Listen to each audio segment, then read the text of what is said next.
and then do something with it. I have also been, writing letters, and I got one response that he was trying to, make some, counter arguments. And I don't know how much of your populace there is English speaking. Almost. It's virtually everyone. Oh man, that's fantastic! It really is. It's just the very old people, maybe, and just small babies. Well, then the general population speaks English. That's fantastic. Couple of things. I don't post a lot on there, but I open this group on Facebook. People for Mathematically Perfected on Economy on Facebook. I made you, one of the first members, Thor. Invite everyone else to I saw some Icelanders there. Gísli Tryggvason, who I know. Pardon? Yeah, you added him, Gísli Tryggvason and Marino G. Nálsson. No. Yeah. So, do you know these people? Actually, I've some people have contacted me, and you know how Facebook works. I'm constantly getting this deluge of suggested further friendships. That we have 10 common, contacts, and I'm thinking, my God, how can that be? But so I think, what the heck? I'll drop this person a note and invite them to join, because not to be so much personal friends necessarily, but to hopefully listen to this issue, which I'm trying to cover in my radio programs, not just for Iceland but for the rest of the world. So if people can listen to those, because you see, you don't have to explain it to them. I know it's a long program to listen to, but the thing is, if it's sufficient quality of material, you can tell people, this is what you have to listen to. And they can go on your word, listen to this one program, or listen to our meeting, which was recorded, or whatever. But, here's how you get the background, and you really need to listen to carefully. You don't have to, you can wash dishes, you can do whatever you have to do while you're listening, but just turn it up and listen to it and digest it, because this is the way we have to go. This is the thing that we have to understand. It's you telling people that they need to understand this, which can alleviate you from having to explain it to them yourselves, and allows them to, to negotiate the material in the way that I've presented it. And by all means, if you have some constructive criticism for me, say, well, we listened to this program, but you would have helped us out better if you just cut all this out of it and just said this, and then maybe talked about that for a while longer. Go ahead and tell me that. And don't be shy also if you're scheming, one of these meetings, and you want to throw an idea at me, for instance, for further pointers or whatever kind of advice. I'm glad to give it. Okay, I Could we not have this discussion with this bank? Sorry, Thor. Yeah. No, could we not have this discussion with the bank manager where Mike would be involved? Or, like a Skype conf call? Yeah, I thought about that possibility. Actually, he insisted that I would say, what we would talk about, and who would show up.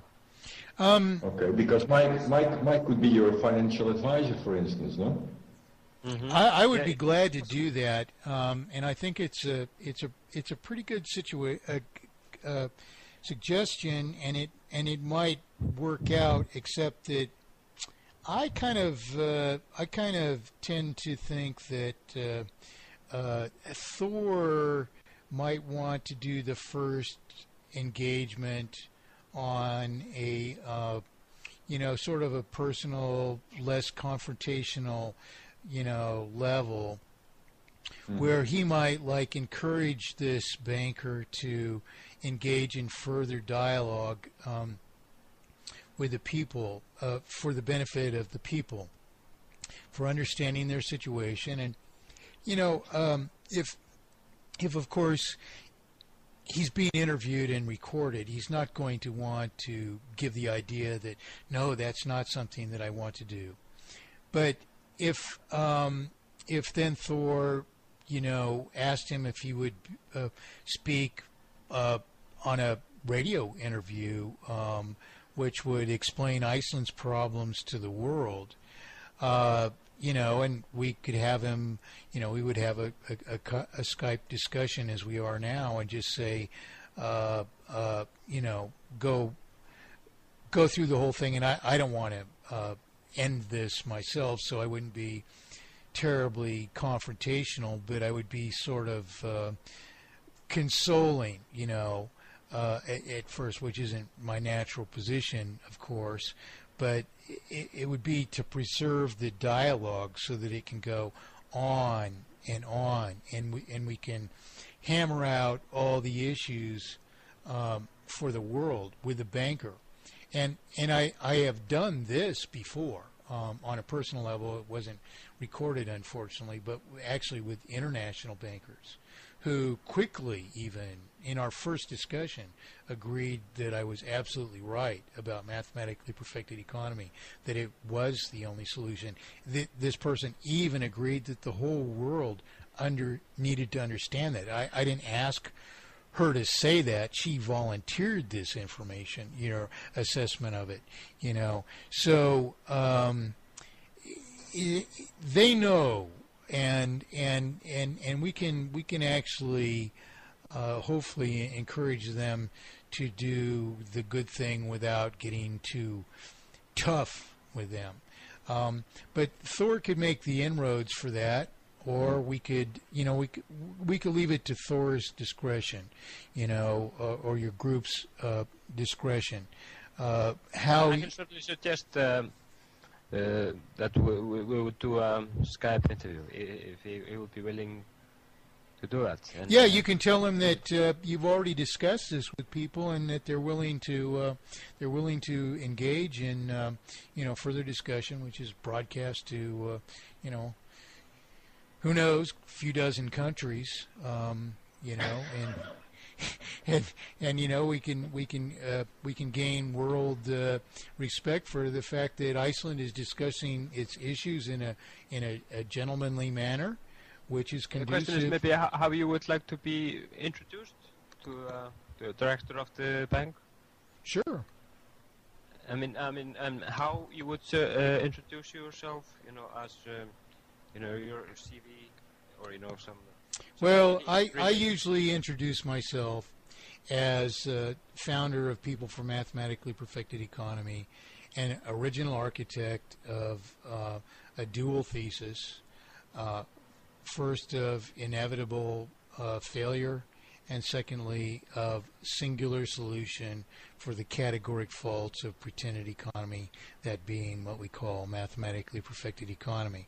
I've introduced myself in that manner, since the later 1970s, and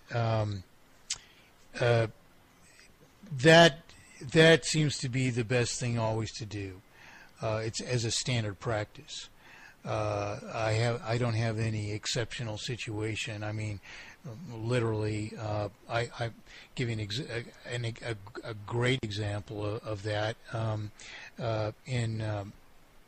When Bill Clinton was elected president, in that presidential campaign, I called a number of the campaign headquarters to propose mathematically perfected economy. So I called the Jerry Brown headquarters, which was in San Francisco, about an hour and a half away from where I lived at the time, and I introduced myself in that manner, and I got sort of the stupid response or inability to speak. And I quoted Thomas Jefferson, and I explained in just a few sentences how the currency that the entire world is subject to inevitably manifests in failure, and that I want to propose this singular solution as the the monetary platform for the campaign, if the candidate is so willing.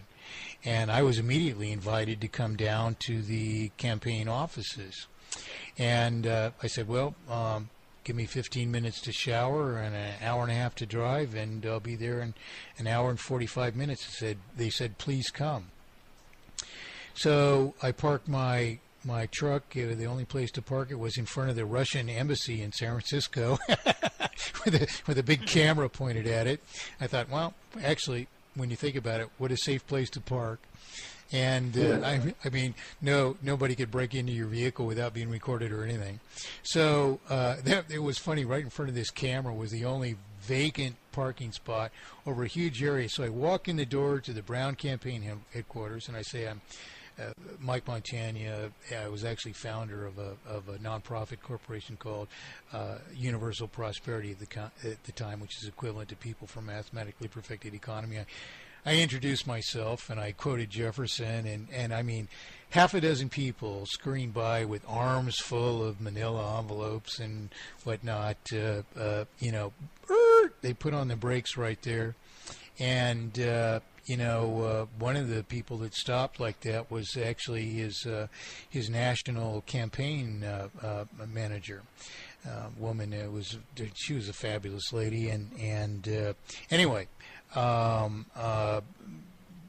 One person asked me to explain one thing, and another person asked me to explain another thing, and I gave a half a dozen quick answers to the fact that this live economy is terminal, and there is one and one only solution for it. And this national campaign manager woman asked me to speak that night. And to make a long story short, I spent the next several hours as 300 delegates flew in from all parts of the country, helping set up all the chairs for this, and with an ever-growing circle of new friends who were just wanting to chatter up a storm about mathematically perfected economy. We finished, about 30, 40 of us together, sat in the back row as this meeting began at 6 or so in the evening, and about 9:30 or so, this woman who ran the show, she starts concluding the meeting so that everybody who's flown in from all parts of the country can leave. And I stood up immediately, and everyone else in the back row stood up with me. And wait, you were going to have Mike Montagne speak about mathematically perfected economy. And she says, oh, I'm so sorry. Excuse me, everyone sit back down again. We'll make this very brief. Mike Montagne is here, and he wants to propose an idea called mathematically perfected economy as a possible monetary campaign platform for our campaign. And I'm rushing to the podium as she's explaining this. And as I get to the podium, she turns so the crowd can't see. She's whispering to me, and she says, keep it under 3 minutes. You'll just lose their attention. And I thought, oh, thanks a lot. So I take the podium, and I just began. I introduced myself, and I explained, quickly, in just a few sentences, just like I had when I came in the door, which worked, And instead, this entire audience, instead of the half-asleep demeanor that they'd had during the mundane, boring business of this national meeting, everyone sat up in their chair, and they were paying the only attention, really, that they gave this entire meeting. And next thing you know, a half an hour had gone by, and I only had, you saw people fidgeting in their chairs wanting to ask a question and all. And I started taking questions, and the next thing you know, 2 or 3 hours had gone by. And the entire audience was just thrilled to hear about this. I had people, raising their hands and asking if they could meet me after, the meeting and all this. And to make a long story short, I broke at nearly midnight. and I said, excuse me, I was asked to keep this to 2 or 3 minutes, but I see that the audience has had great interest in this material. But just in case, I know some people have flown from, the East Coast, and you're ready to retire, and just so that we accommodate you, I'd like to break for a few minutes. Anyone who wants to stay, I'll stay at the podium and answer questions, further questions, and allow you all to, get up out of your seats and leave now. And whoever wants to stay, I'll be glad to stay as long as they want to keep the building open and answer questions. And you know what? So we're 300 people there. Not one left.